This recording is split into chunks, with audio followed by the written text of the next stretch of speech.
ఏం లేదు, సద్దన్నం ఉంది, అది తినాలంటమ్మా అనిపిస్తుంది. అందుకని 2 ఎగ్స్ తీసుకొని మంచిగా ఆనియన్ వేసుకొని ఆమ్లెట్ చేసుకుందాం అనుకుంటున్నాను. కొంచెం శనగపిండి, కొంచెం అల్లం పేస్ట్, కొంచెం కర్డ్ అండి. ఇందులోనే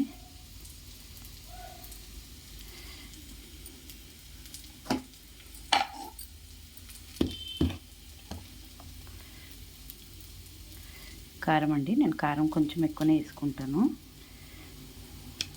కారము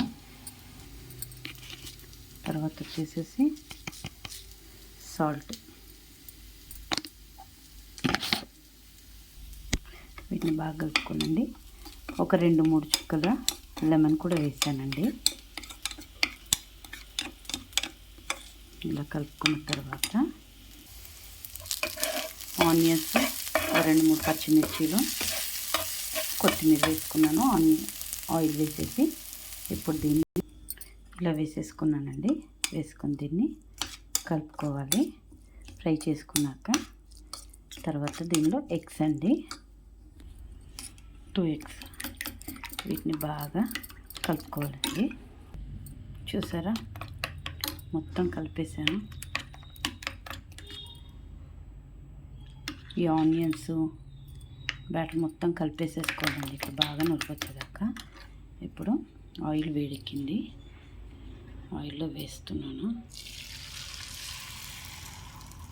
ఆమ్లెట్. మేము స్కూల్కి వెళ్ళే టైంలో, నేను 10th ఉన్నప్పుడు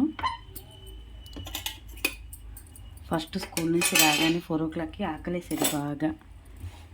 మ్యాగీ తెచ్చుకుంటుండే, లేదంటే రైస్ ఉందనుకో మంచి ఒక ఎగ్ తెచ్చుకుంటుండే, మంచి ఇట్లా ఆమ్లెట్ వేసుకుంటుండే. చూడండి, ఆనియన్ ఫ్రై చేసేసి ఎగ్లో వేసుకుంటే సూపర్ ఉంటుంది. అందులో మనం శనగపిండి, పెరుగు వేసాం కదా, డిఫరెంట్ టేస్ట్ వస్తుంది.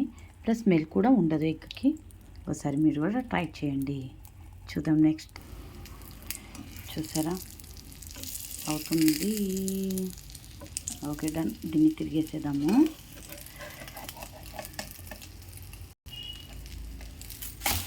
వావ్, ఇలా పెట్టడం వల్ల మంచిగా ఉడుకుతుంది అంటారు. చూసారా, ఎమ్మి ఎమ్మి ఎగ్. 2 ఎగ్గులు వేసాను, ఎంత వచ్చింది చూడండి. ఒక 4 మెంబర్స్ మంచి గట్టిగా తినొచ్చు కదా. మీరు కూడా ట్రై చేసేసి ఎలా ఉందో టేస్ట్ చూసి చెప్పండి. Thank you. చూసారా, ఇటు సైడ్ కూడా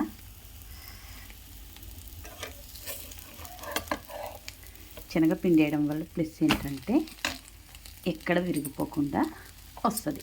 ఇప్పుడు స్టవ్ కట్టేసుకొని చూడండి, ఎంత పెద్ద గిన్నె అండి నేను తీసుకుంది. ఈ గిన్నెలో ఇంత వచ్చేసింది. చూసారా, వేడి వేడి onion omelette ready. Thank you.